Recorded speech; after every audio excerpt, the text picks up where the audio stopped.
Hi, my name is Daniel. I have a story I need to share with you. Please listen carefully because it's not easy for me to tell, but it's something I've carried for years. I was in my late 20s when I thought I had found the love that would last me a lifetime.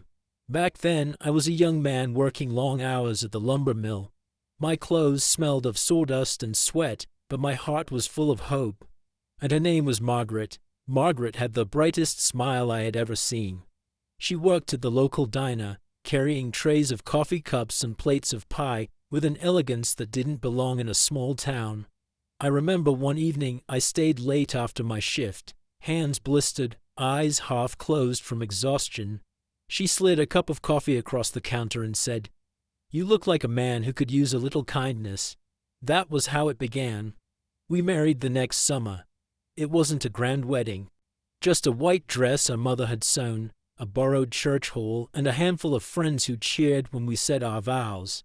I didn't have much money, but I built us a small house with my own hands, hammering late into the night, dreaming of the life we'd build inside those walls.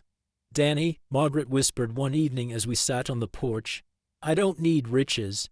Just promise me you'll never stop loving me." And I promised. I meant it with all my heart.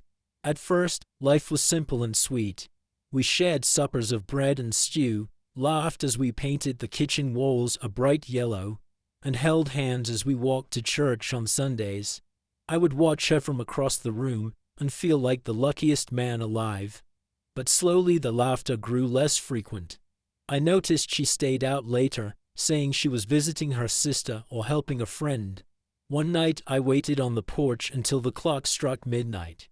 When she finally walked up the path, her hair slightly undone, her eyes avoided mine.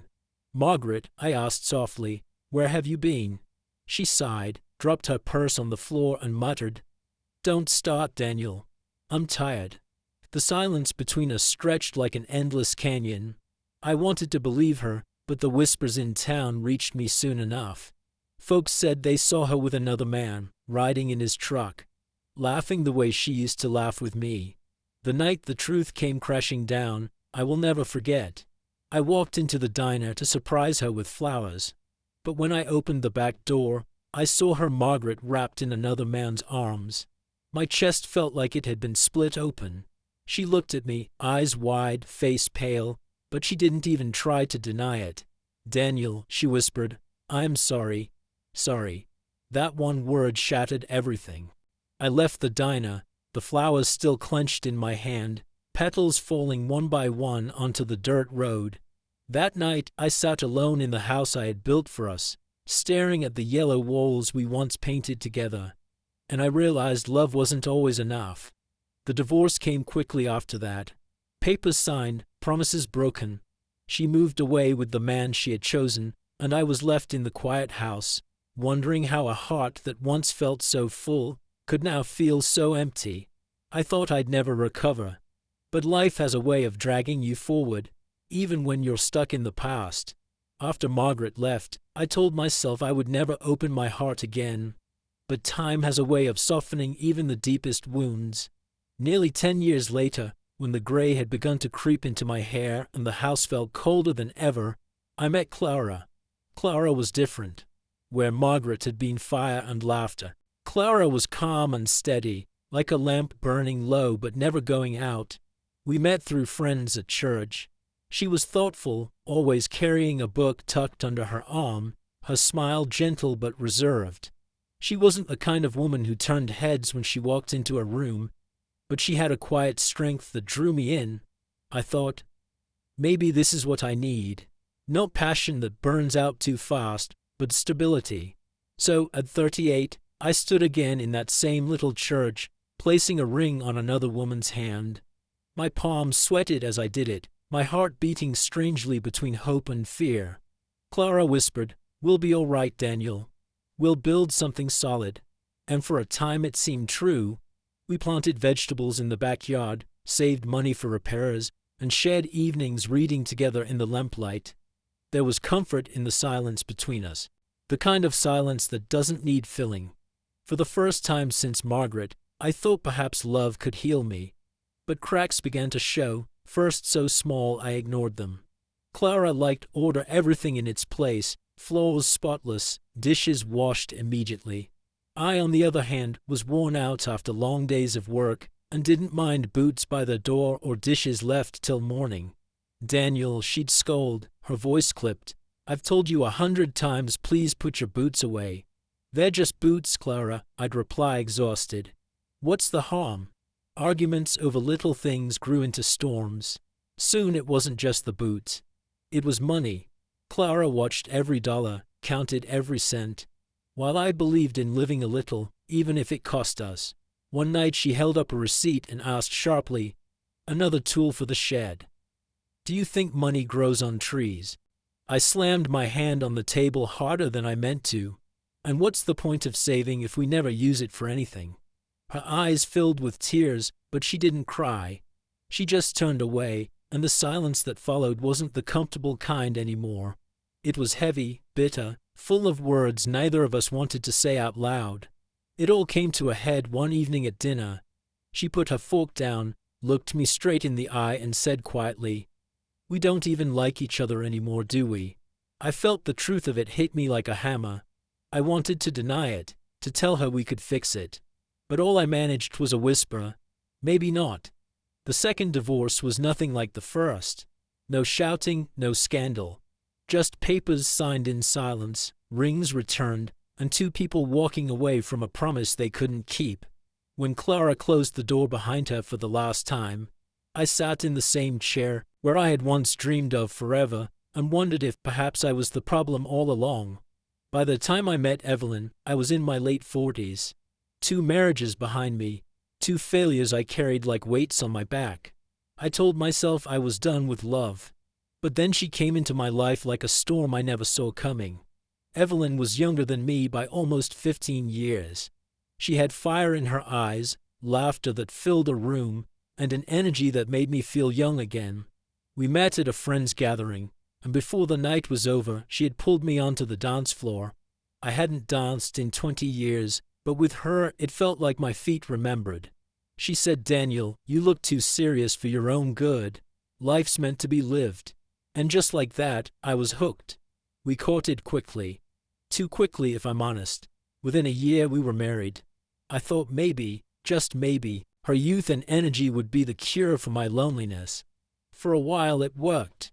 We traveled together, took long drives through the countryside, laughed late into the night. For the first time in decades, I felt like life had color again. But passion burns hot, and sometimes it burns too fast. Our differences, once exciting, turned sharp. Evelyn loved the city, the crowds, the lights, the endless noise. I loved the quiet of the country, the steady rhythm of the land. She wanted to talk about parties, fashion, new adventures.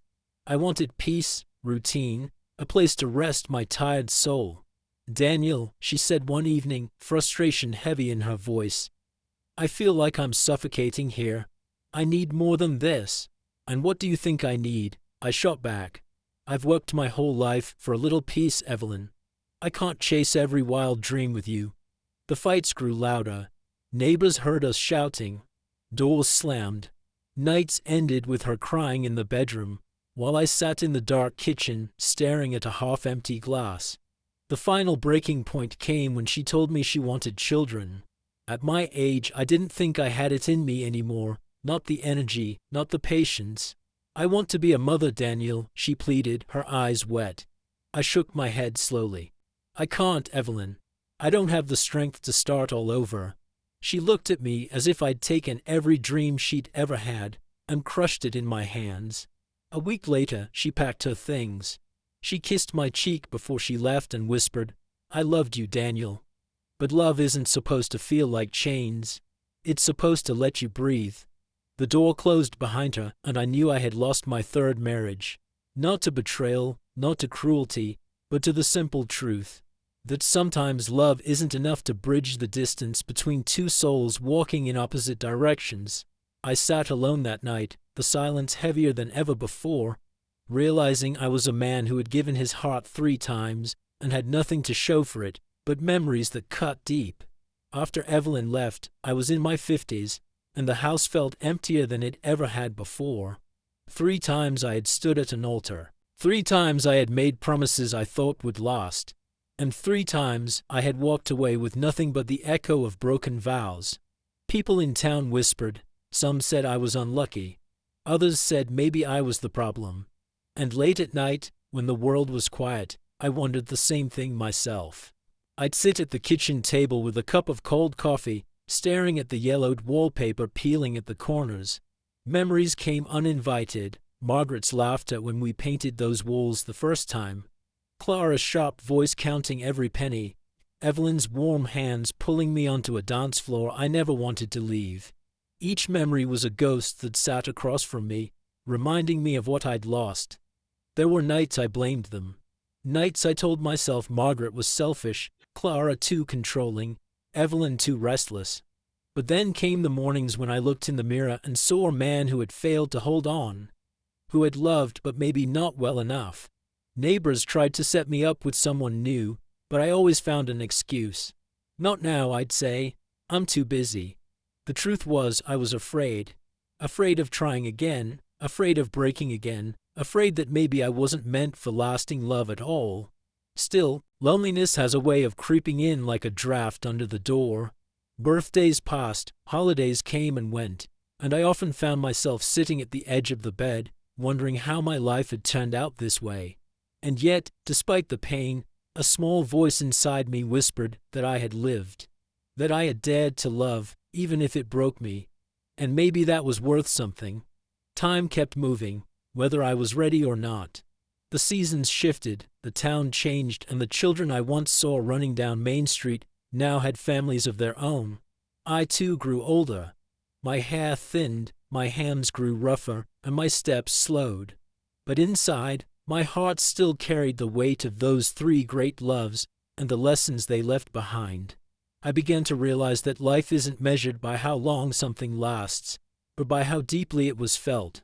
Margaret gave me laughter, Clara taught me resilience, and Evelyn reminded me that joy could arrive when you least expect it.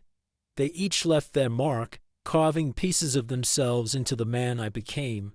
I never remarried after Evelyn, not because I had given up on love, but because I had learned to live with it differently. Love no longer meant a ring or a ceremony.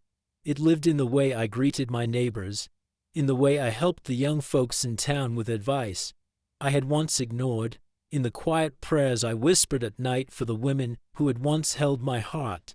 Sometimes, on quiet evenings, I sit on the porch and watch the sun dip behind the hills.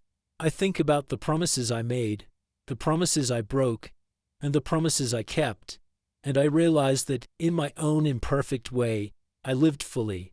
I loved fiercely. I stumbled, but I stood back up. So if anyone asks me whether I regret it, I would say no. Because love, even when it breaks you, is proof that you were brave enough to give your heart away. And that, I believe, is the truest measure of a life. Thank you for listening to my story. Please like this video and subscribe for more stories like this.